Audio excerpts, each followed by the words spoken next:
The morning smelled different. That was the first thing I noticed, before my eyes opened, before my body remembered the weight of the blankets or the particular softness of the mattress beneath me. The scent hit me like a slow tide, something warm and deep, rolling through the room, threading itself into my chest, and pulling at something ancient and instinctive. I lay still for a long moment, suspended between sleep and waking, trying to name what I was breathing in. It was me, but it was not only me. There was something else wound into my own familiar scent, something sweeter, something that bloomed at the edges of my usual warmth, like a flower opening in a place it had never grown before. My hand found my own stomach in the darkness of half-sleep, pressing flat against the soft skin there, and I felt nothing unusual, no change, nothing visible. And yet the scent rose from my skin like a declaration, like a flag planted in soil that had just been claimed. I sat up slowly. The room was still gray with early morning light. The curtains we had hung together, the deep navy ones Luther had insisted on because he said he needed complete darkness to sleep, which was an absolute lie since the man woke at sunrise every single day without fail, filtered the dim glow of a world not yet fully awake. I could hear birds somewhere distant. I could hear my own heartbeat, and I could smell that impossible sweetness. My name is Chris Rice. I am 24 years old. I am an Omega, which is something I spent a significant portion of my early life resenting with a fury that could have powered a small city. I grew up in a world that had opinions about what Omegas were supposed to be: soft-voiced, home-kept, grateful for attention, content with smallness. I was none of those things. I was loud. I was ambitious. I studied environmental science and argued with professors twice my age. I wore my designation like a chip on my shoulder for years, daring anyone to underestimate me because of it. And then I met Luther Drake, and things became considerably more complicated. Luther is an alpha. He is also the single most infuriating, most impossibly gentle, most devastatingly beautiful human being I have ever encountered, and I say that as someone who has dedicated years of my life to resenting exactly the kind of person he appears to be on the surface. He is tall. He is broad-shouldered in a way that makes door frames seem like a reasonable width for the world. He has dark eyes that catch light the way deep water does, holding it, changing its color, giving it back as something transformed. He has a scar beneath his left jaw from an accident he refuses to fully explain, and a laugh that comes from somewhere low in his chest and takes its time arriving at his face. He is also, and I cannot stress this enough, asleep beside me right now.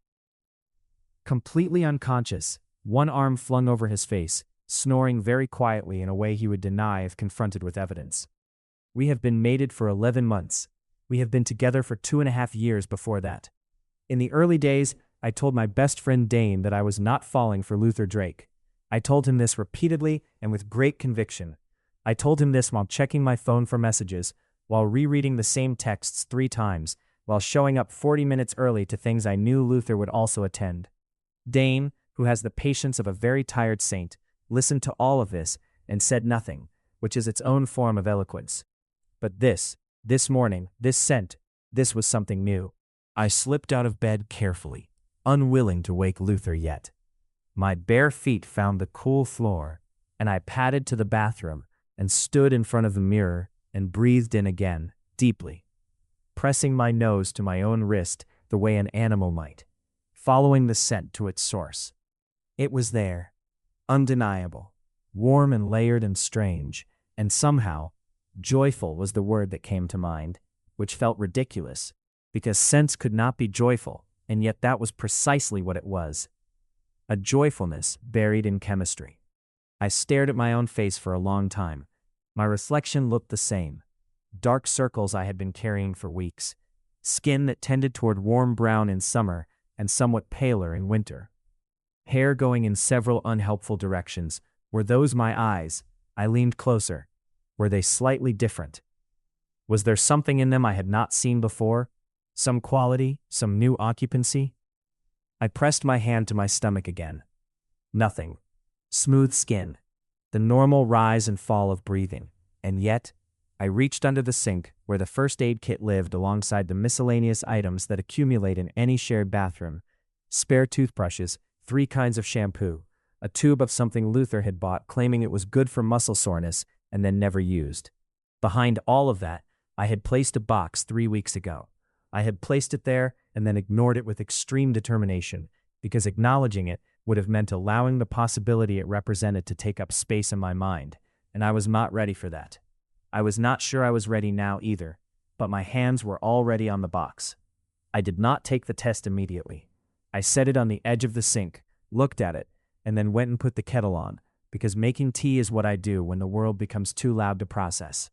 It is a habit inherited from a grandmother who believed tea could address most crises and whiskey could handle the rest.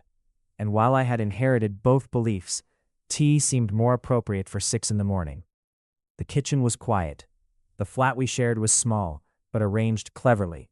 Luther had a gift for space that I had never expected, a quiet understanding of how rooms breathed. He had hung plants in the kitchen window. He had found a second-hand table that somehow fit exactly right in the corner where a table needed to be. He had, over the course of our years together, done 1,000 small things to make spaces feel inhabited and warm. And it still occasionally startled me, still occasionally made me stop in the middle of a room and feel something so large it had no proper name. I wrapped both hands around my mug. I breathed in the steam. The scent was still there. My own scent, transformed. Sweeter, deeper. Something nesting inside me that had not been there before. Luther moved through the flat the way all alphas do at home, not the contained, careful way he moved in public, where he was always aware of how his presence registered, always pulling himself back slightly at the edges. Here, he moved freely. His footsteps were unhurried and large. He came into the kitchen and immediately went for the mug cabinet, and I watched him in the peripheral way I had been watching him for years. That sideways, soft focus attention that I could always deny if necessary. He poured his coffee, added the obnoxious amount of sugar he refused to apologize for, turned around, and stopped. His nostrils flared. Not dramatically. Luther did very little dramatically, but I saw it. A subtle expansion. A stillness that came over his whole body, the way a forest goes quiet when something changes in the air. His eyes found mine. Dark eyes, holding light, holding something else now. Something that was working very hard to remain calm and was not entirely succeeding. Chris. His voice was still rough with sleep, low and careful, and he said my name the way he always said it, like it was the truest word he knew. I know, I said. A pause, a long one. He set down his coffee without looking away from me. When did you? This morning, just now. The scent. He crossed the kitchen in 3 steps, which was all it took given the kitchen's dimensions, and stood in front of me. He was still in the soft worn shirt he slept in, and his hair was doing something architectural without his knowledge. And he looked at me with those dark eyes that were currently performing an extraordinary amount of emotional labor. He reached out and touched my face. Just that. One hand curved along my jaw, his thumb brushing my cheekbone, his attention moving over my face like he was reading something written there. You haven't tested yet, he said. It was not a question. He knew me well enough to know that I would have come and woken him immediately if I had, that I would not have been sitting here quietly with my tea if there had already been confirmation. There's a test in the bathroom, I admitted. Something moved through his expression, something enormous and carefully restrained, something that lived in the space between hope and terror and the particular reverence that belongs to moments you have imagined but never quite let yourself fully believe. Okay, he said. Just that. Steady, present, his hand still on my face. I'm nervous, I said, and it came out smaller than I intended. I know. He moved his thumb again, slow and deliberate. I am too. We stood in the kitchen in the early morning light for another minute, his hand on my face and my hands around my mug, and the scent of something new and impossible rising between us. Then I set down my tea, and he took his hand back and gave me space as he always did, never crowding, always there, and I walked down the hallway to the bathroom. He waited in the kitchen.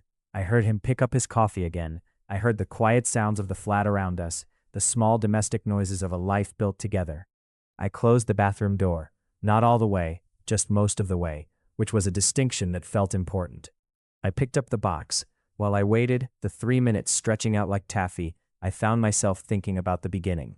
I met Luther Drake at a municipal environmental planning meeting, which is exactly the kind of place where you expect to meet an infuriating person. It was a public comment session about proposed development on a wetland area at the edge of the city. And I had gone because the local conservation group I volunteered with needed representation. And I had gone armed with data and a speech I had refined over several days. Luther was there representing a land development consultancy. He was also, immediately and obviously, an alpha. And not the subtle kind.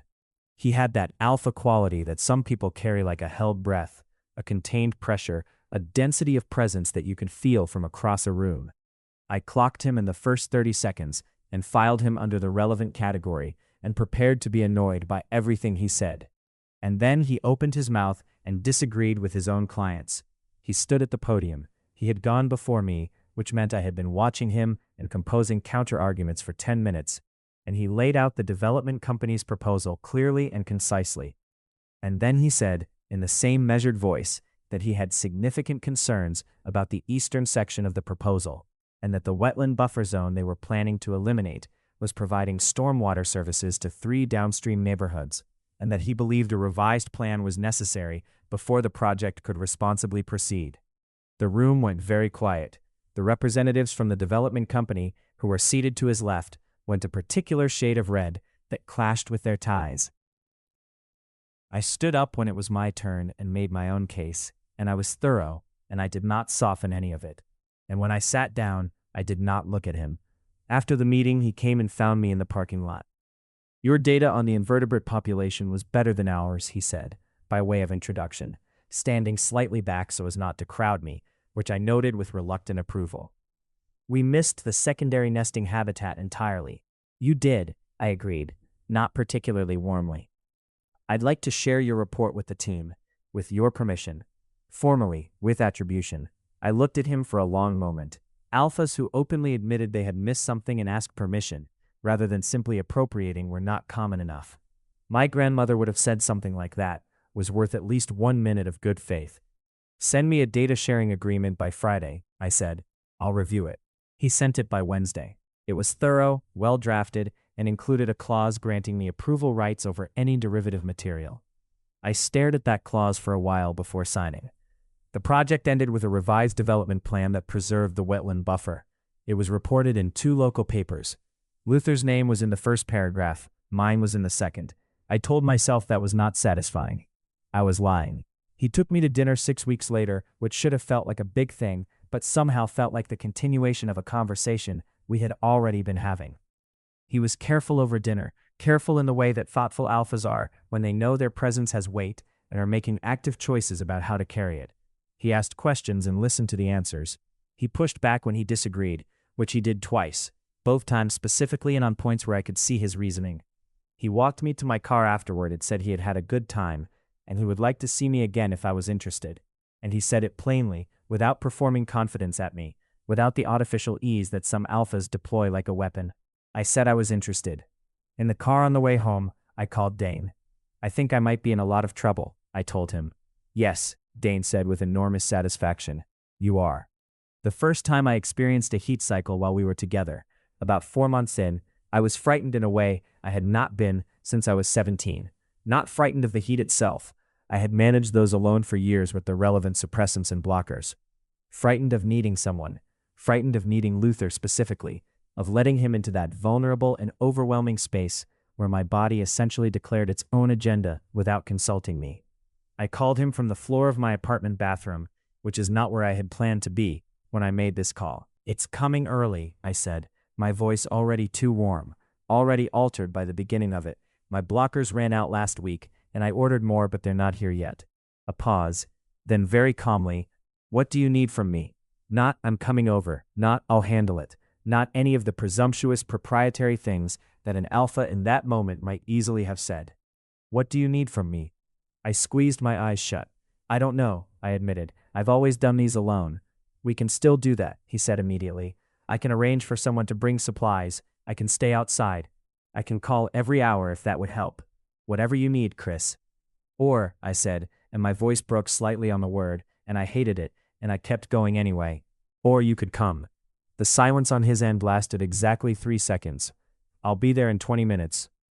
He was there in 15. He brought electrolyte drinks and a specific brand of dark chocolate I had mentioned once in passing 3 months earlier, and apparently he had filed away. He sat with me through the worst of it, with a patience and a steadiness that were almost unbearable in their gentleness. He never made me feel watched or studied or reduced. He held my hand when I asked him to, and gave me space when I needed that instead. At some point in the long blur of it, I cried, which I resented, and he didn't say anything about it, which was exactly right. I hate meeting things, I told him much later, when it was mostly over and I was exhausted in the boneless way that follows a heat cycle. I know, he said.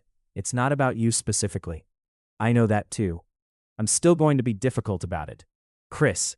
He looked at me, and there was something in his face that was so steady, so entirely without judgment, that it made my chest hurt.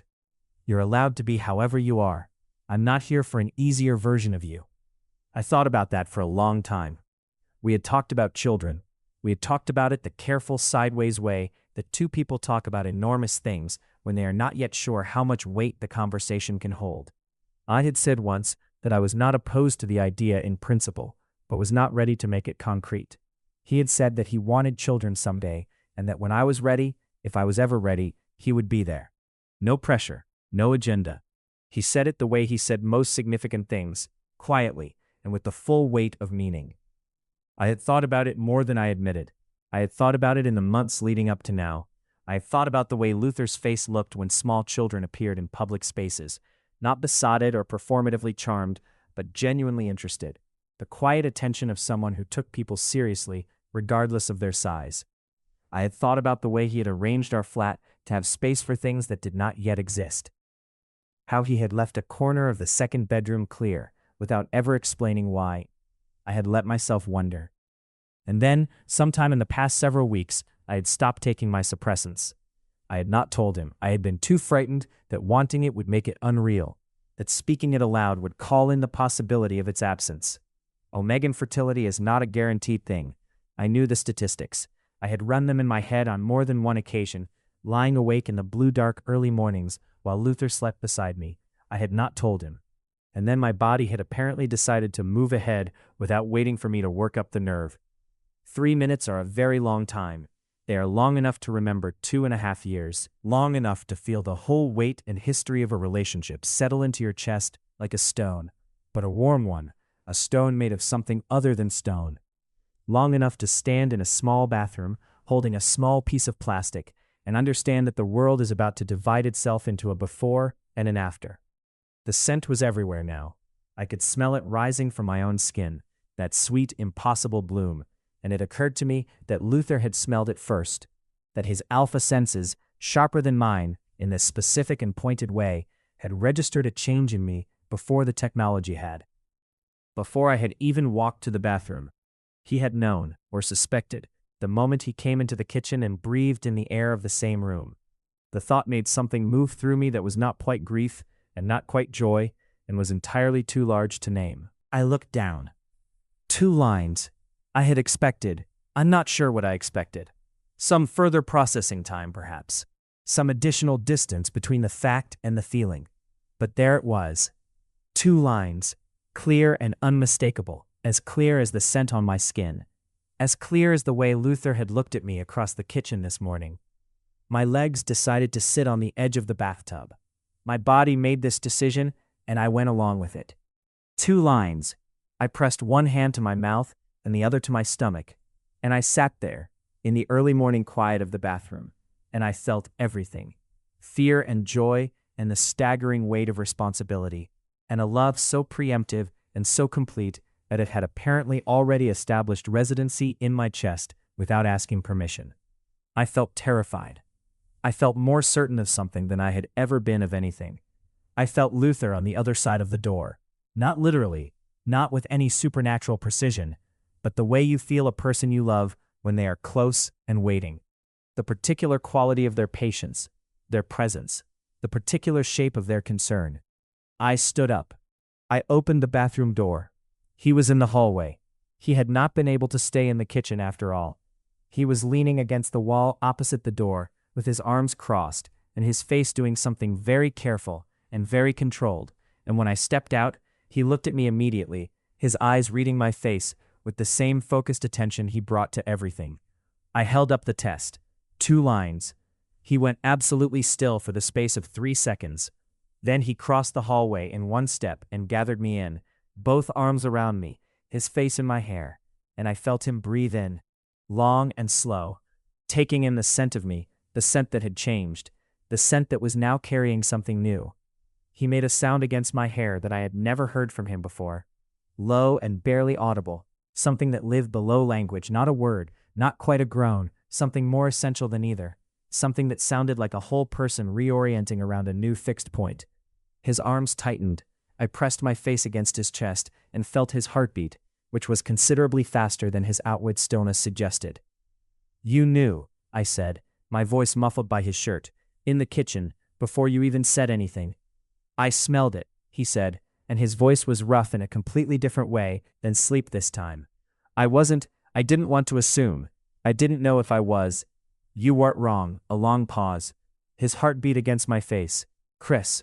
He pulled back just enough to look at me, his hands moving to hold my face the way they had in the kitchen, both palms curved, both thumbs moving. He looked at me for a long moment that held everything he had ever been careful not to say too quickly or too loudly. "You're sure?" 2 lines is fairly definitive. A breath, and I had seen Luther smile before. I had spent years watching Luther smile. I thought I had cataloged them all. A smile I had never seen. Something that started slowly and kept going, spreading across his face like sunrise, like something he had no power to contain. Something that made the scar beneath his jaw crease and his eyes go bright, and his whole face transform into something so open, so entirely unguarded, that I had to close my own eyes for a moment, because the sight of it was too much. "Okay," he said. His voice shook, only slightly, but for Luther, who was the steadiest person I had ever known, slightly was enormous. "Okay. I should have told you," I said. "About the suppressants. I stopped taking them about a month ago. I was going to tell you. Chris. I was frightened of wanting it, of saying out loud that I wanted it." He was quiet for a moment, his hand still holding my face. "I know," he said finally. "I know how you are with wanting things." It was said without any criticism. Just recognition. The particular recognition of someone who has watched you closely enough to understand the shape of your fear, and loves you anyway, and does not require you to be otherwise. "Are you angry?" I asked. "Chris, no." He pressed his forehead to mine. "How could I possibly be angry right now?" I breathed, he breathed. The flat was quiet around us. The birds outside were louder now, the world pulling itself into full morning. The scent of something new and irreversible moved in the air between us. "I'm frightened," I admitted, quietly, into the space between our faces. "Me too," he said. "You don't seem frightened." "I'm very frightened. I'm just also," he started again. "I'm also I don't have a word for what I am, Chris. I don't think there is one." I understood that. I was running a similar deficit. We stayed home that day. This was not entirely unusual. We often stayed home on the days neither of us had obligations, moving through the flat in the easy parallel way of people who have learned to share space without crowding it. But this day was different in quality, if not in structure. The light seemed different. The air seemed different.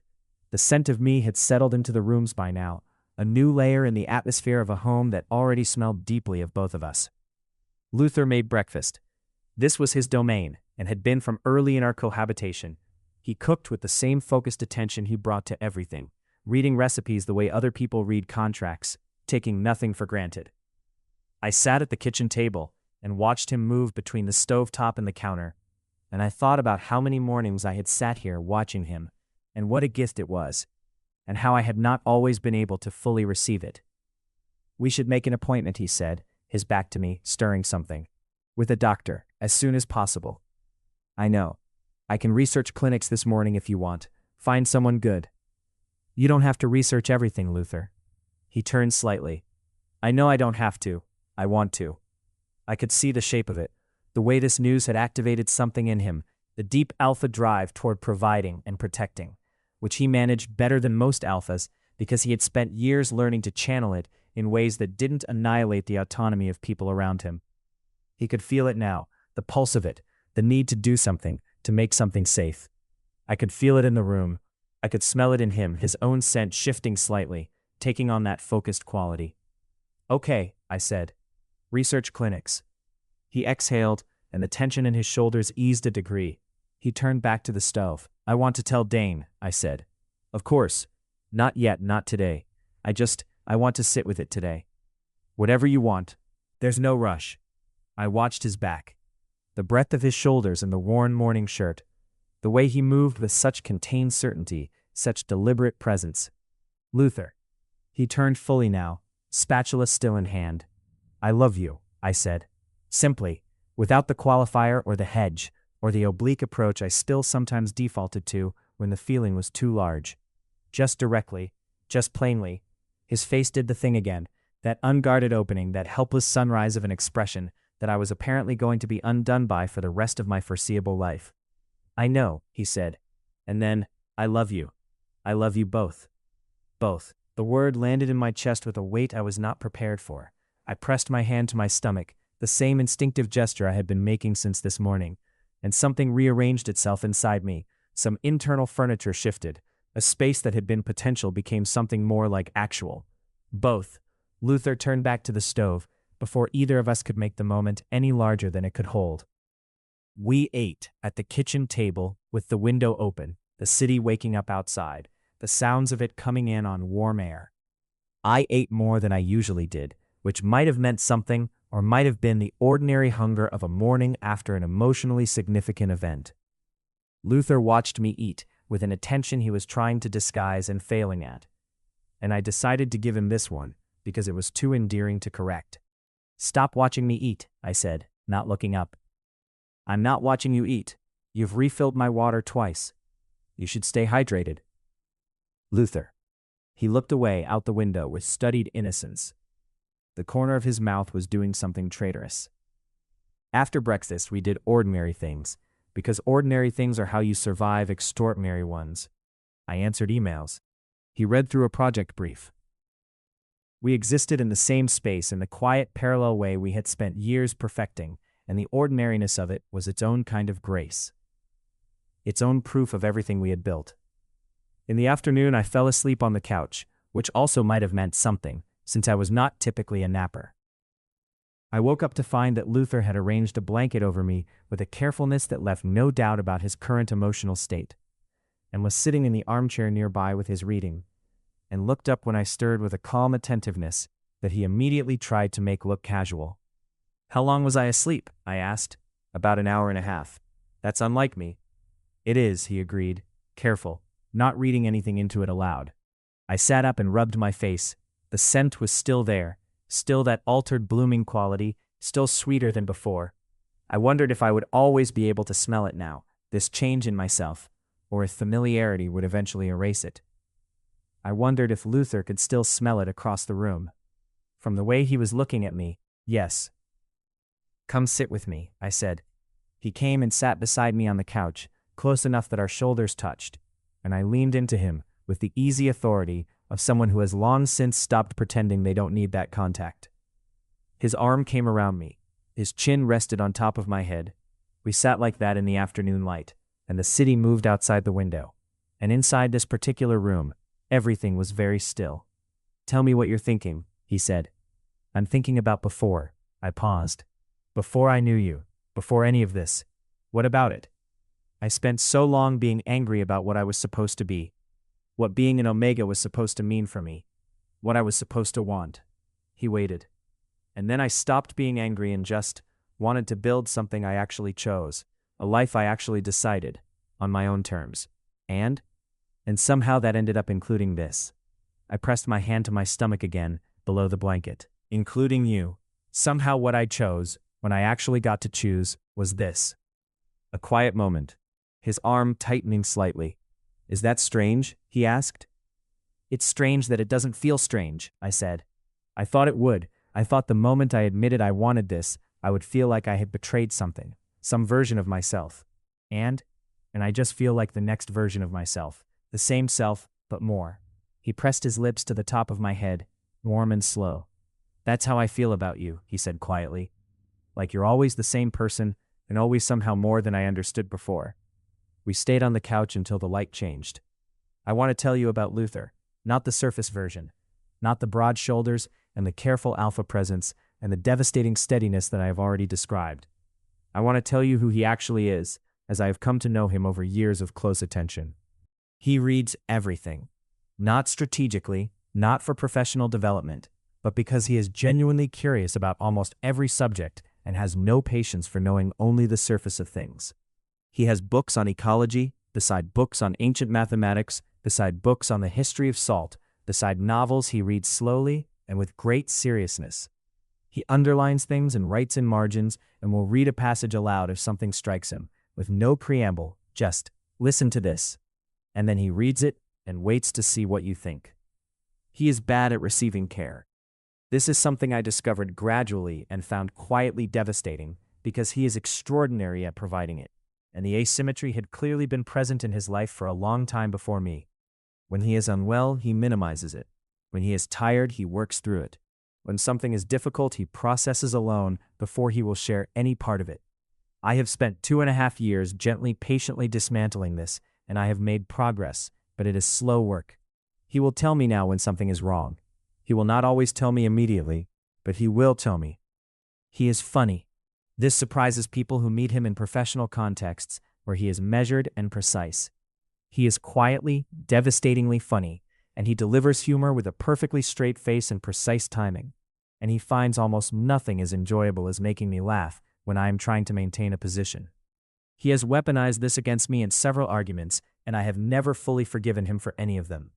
He is afraid of being too much, of taking up too much space, of his alpha nature overwhelming the people around him, of wanting too loudly or being too present. This fear was installed before me, and it runs deep, and I have seen it operate in him at the subtlest moments. The way he will begin to offer a thought and then pull it back. The way he sometimes waits to be invited into a room he has every right to enter. I call it out when I see it. I have told him approximately 40 times that being present is not the same as being overwhelming, that being wanted is allowed, that he does not have to earn the space he occupies.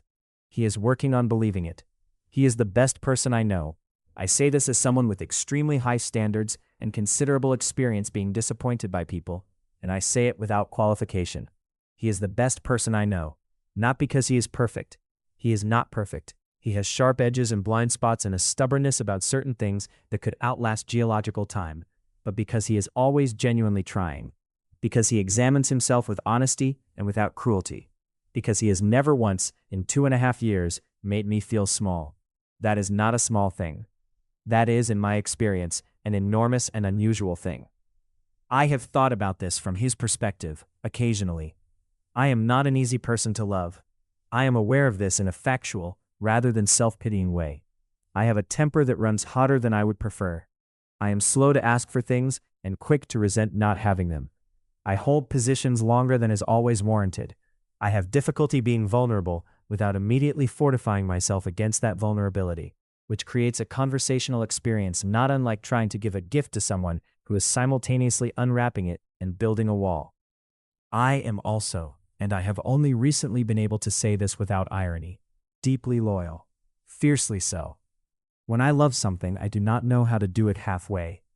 When I commit to something, it becomes load-bearing. Luther, who has been on the receiving end of this loyalty for years now, has told me that it is one of the things he loves most about me. And I have come to believe him, which took longer than it should have. He also knows that I am afraid of sentimentality, that I will often approach the most meaningful things sideways, through a deflection or a practical observation, and that the deflection is the signal, not the obstruction. He reads my deflections the way a naturalist reads tracks, the direction of travel, the depth of impression, what it says about the creature making them. He follows the tracks without commenting on them. He lets me arrive at things in my own time and from my own direction. He has never, not once, made me feel managed by this. He has made me feel understood. The distinction is everything. I called Dane on day 3. I had not planned to. I had planned to wait until after the first doctor's appointment, which was scheduled for the end of the week.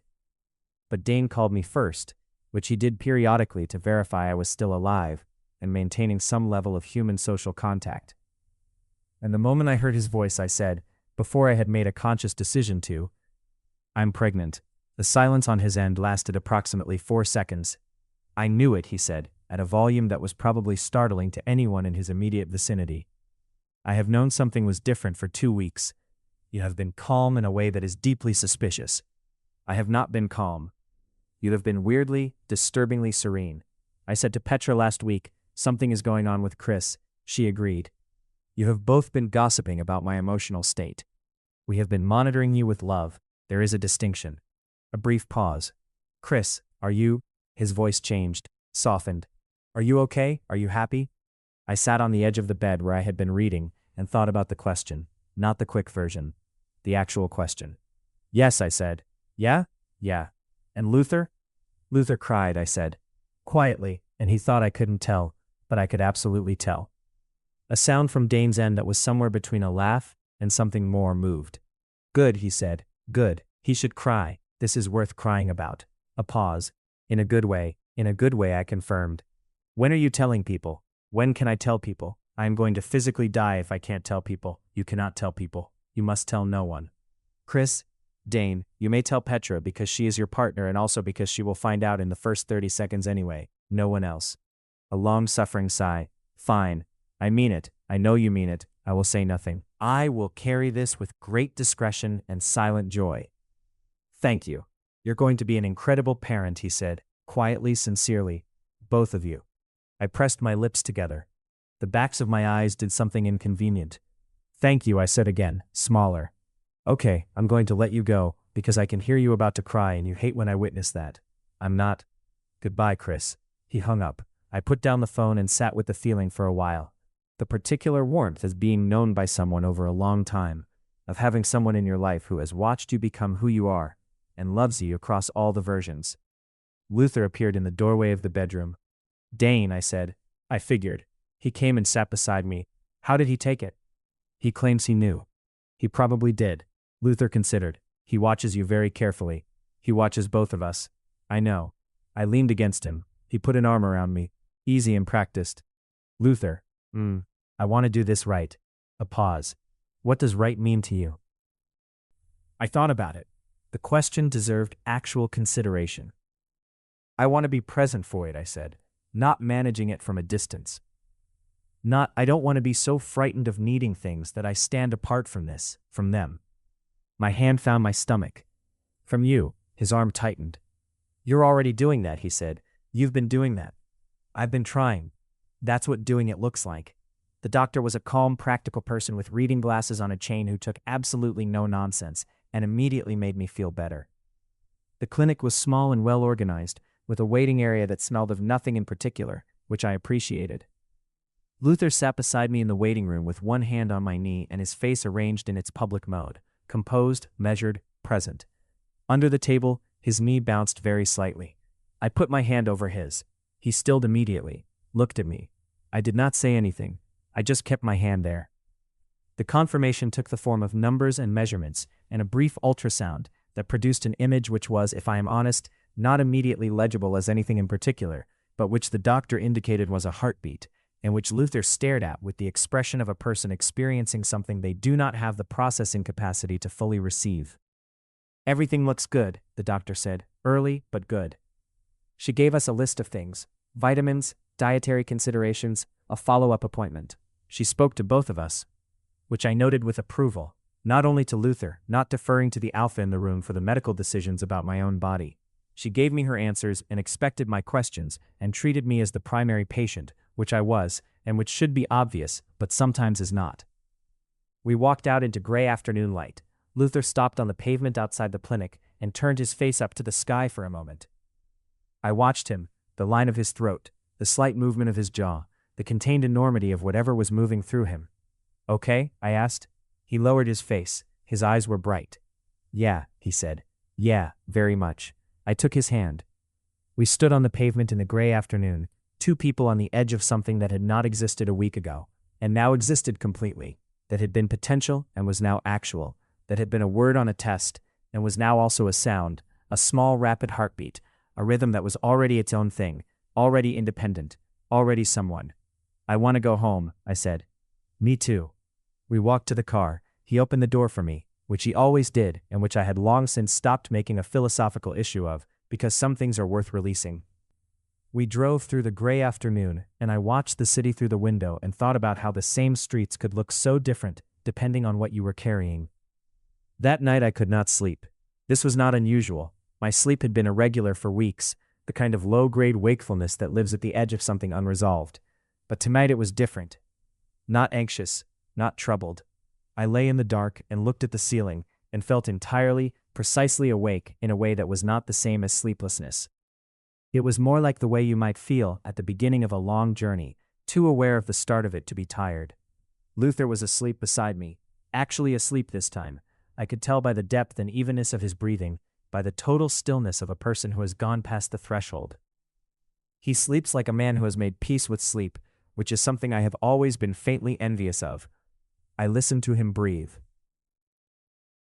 I thought about the heartbeat we had seen today. That small, rapid, already existing pulse. I thought about the mathematics of it, not the scientific version, just the personal version. The arithmetic of two people who had found each other, who had chosen each other, who had built something together over years of ordinary days, and how somewhere in the accumulation of those ordinary days, a new thing had quietly, without announcement, come to exist. I thought about my grandmother, who had told me once that love is not the feeling, it is the choosing. The feeling comes and goes, she said. The choosing is what stays. You choose in the morning. You choose in the arguments. You choose when it is inconvenient and when you are tired and when the other person is impossible, and the choosing is the thing that makes it real. I had been choosing Luther for 2.5 years. I turned my head to look at him in the dark. I could barely see him, just the shape of him, large and still, turned toward me slightly in the way he always turned in sleep, some gravitational instinct. The line of his shoulder, the angle of his jaw, the quiet evidence of a person who was completely, entirely at rest. I had been choosing him every day without always knowing it as a choice. It had started to feel like breathing, necessary, involuntary, the thing your body does without asking your permission, because it has decided it cannot survive otherwise. I pressed my hand to my stomach, under the covers. Something in me had stopped being afraid. Not of everything. I had a detailed and itemized list of things to be afraid of, beginning with first trimester complications and continuing through all the ordinary terrors of parenthood and the specific terrors of raising someone in this complicated world. I was not naive about any of it, but the fundamental fear, the fear of wanting this, of admitting I wanted it, of needing it and needing Luther, and allowing myself to be in the full current of it, rather than watching from the bank, that fear had somewhere in the past few days quietly folded up and left. I did not know exactly when it had gone. Maybe in the kitchen, when Luther had put his hand on my face. Maybe in the hallway, when he had made that sound against my hair, that wordless, essential sound of a whole person reorganizing. Maybe at the clinic, watching him look at that small ultrasound image, like it was the most important thing he had ever seen. Maybe it was simply that I had spent so long bracing for loss that I had forgotten to notice I had already won. Luther stirred slightly, not waken, just the small adjustments of deep sleep. His hand, which had been at his side, found mine under the covers without him opening his eyes, without any conscious navigation. Just found it, the way a body finds the familiar shape of the thing it is always reaching for. I held on. The weeks that followed were ordinary and extraordinary in equal measure. My body changed. Not dramatically at first. I was still early, still in the territory where nothing was yet visible to anyone else, where the evidence was interior and chemical and scent deep. But I felt it, a new weight in my center of gravity, a different quality to my hunger, a fatigue that arrived without warning in the mid-afternoon and departed equally without explanation. Luther noticed all of it, quietly, without commentary, without making me feel observed. He adjusted things, stocked the kitchen with the specific things I was suddenly drawn to, made sure the flat was warm in the evenings without asking if I was cold, began accompanying me on the morning walks I had taken alone for years in a way that felt less like an intrusion and more like a weather pattern that had naturally expanded to include him. We talked more. This was something I had not fully anticipated. Not that we had been silent before, but there was a quality to the talking now, a depth and a meandering to it that felt new. We talked about everything, about our own childhoods, about what we wanted to preserve from them and what we wanted to do differently, about names, speculatively, not committing to any, just turning them in the air between us, about what kind of people we hope to be as parents, which is a conversation that requires honesty and is therefore deeply uncomfortable and absolutely necessary. I don't want to be afraid all the time, I said one evening. We were on the couch, the city dark outside, the lamp making a small warm island of light. I have a tendency to manage things from a distance when I'm afraid, to put up glass and organize things through it. He was quiet, which meant he was listening with his whole attention. I don't want to do that with them, I said. You won't, he said. You can't know that. No, he agreed, but I know how you love, when you actually let yourself. It's not managed from a distance. I thought about that. You're going to need to tell me, I said, when you see me doing it. I will. No hesitation. I don't always receive that well. I know. A pause. You receive it better than you used to. This was true. 2 years of Luther gently, patiently pointing out the glass when he could see it had done something. I had not always thanked him for it in the moment. I thanked him now. Luther, thank you for being patient with me. All of it, the whole time. A moment. Thank you for letting me, he said. Simply, meaning it completely. There came an evening when Luther's family found out.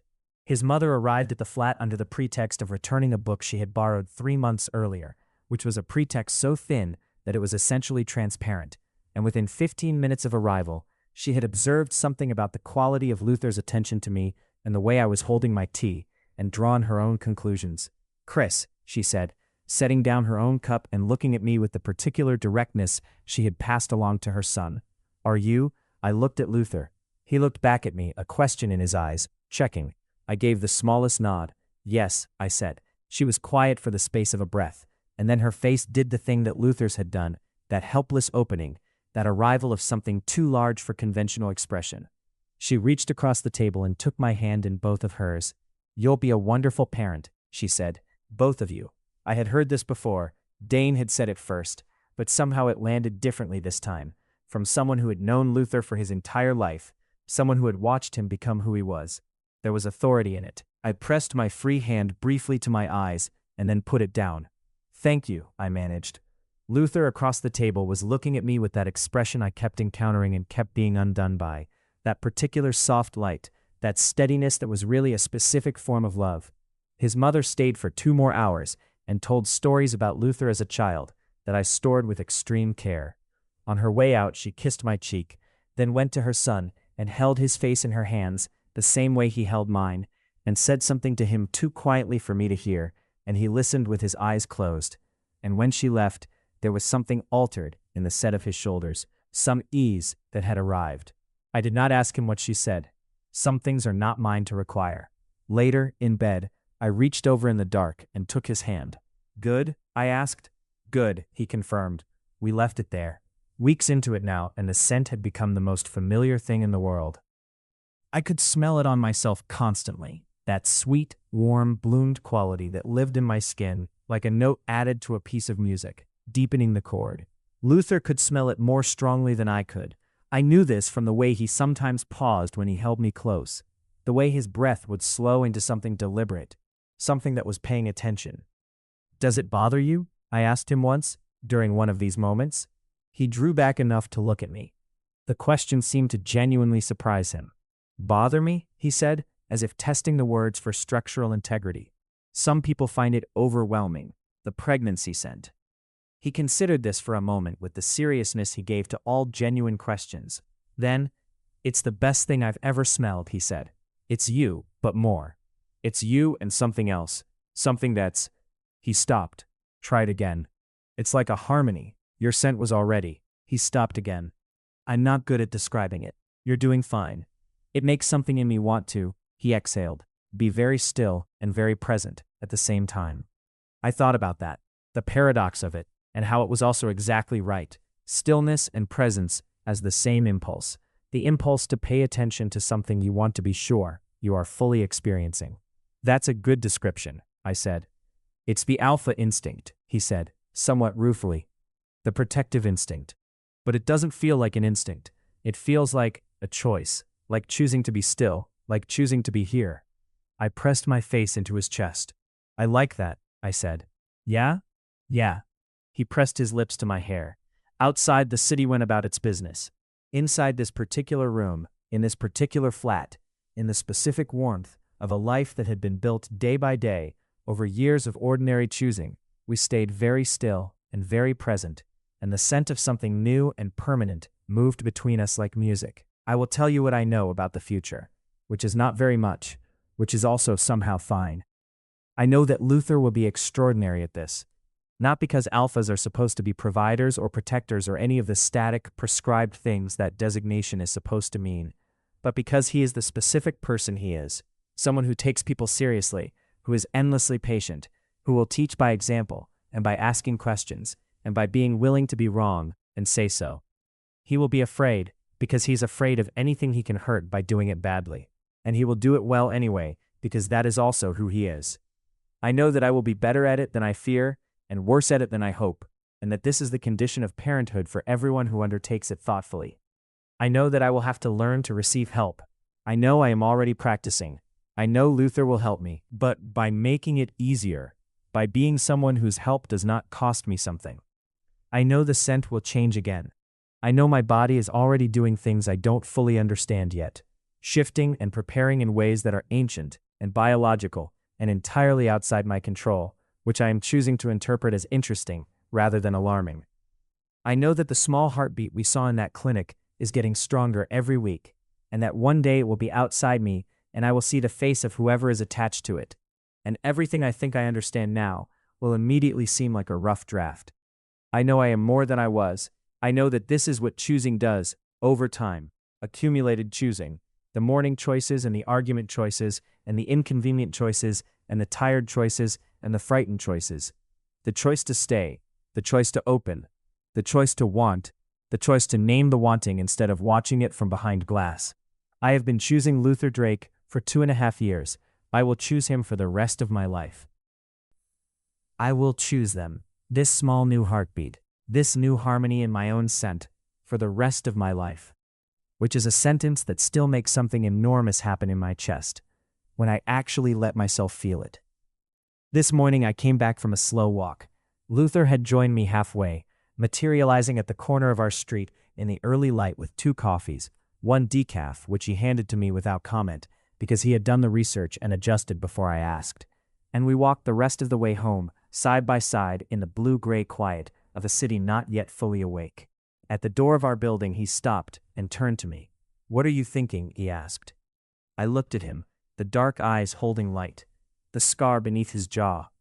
The man I had met at a public planning meeting and decided to argue with, who had told me my data was better than his, who had sent a detailed data sharing agreement 2 days early and included a clause I hadn't asked for. The man who had come when I called him from a bathroom floor and brought the right chocolate and held my hand and not said anything about me crying.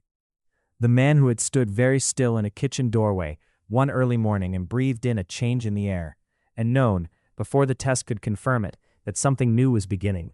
"I'm thinking," I said, "that you knew before I did." He smiled, the slow, full one. "I had a good nose," he said.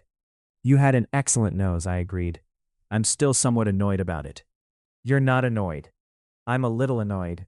"Chris, what?" He leaned down and kissed me, warm and unhurried, right there on the pavement, in the early morning light, the coffee going slightly cold in our hands, the city waking up around us, and not concerning itself with the 2 of us in the least. He kissed me the way he did everything, with his whole attention, with no part of him elsewhere. When he drew back, his eyes were that warm, bright thing again. "I love you," he said. "Both of us," I said. "Both of you," he confirmed. I took his hand and we went inside, and the door closed behind us, and somewhere under my skin a small new heartbeat kept its rhythm, steady and certain, requiring nothing yet except the warmth it had already found, the home it had already chosen, the 2 people on either side of it, who had been, without fully knowing it, choosing it long before it existed. It smelled like morning. It smelled like something beginning. It smelled like us. If you made it to the end, you're my kind of person. Leave a subscribe, comment down your favorite part of the story. And if you want early access to videos, exclusive content, or just want to support the channel, hit that join button right below the video. Even 1 member genuinely means the world to me.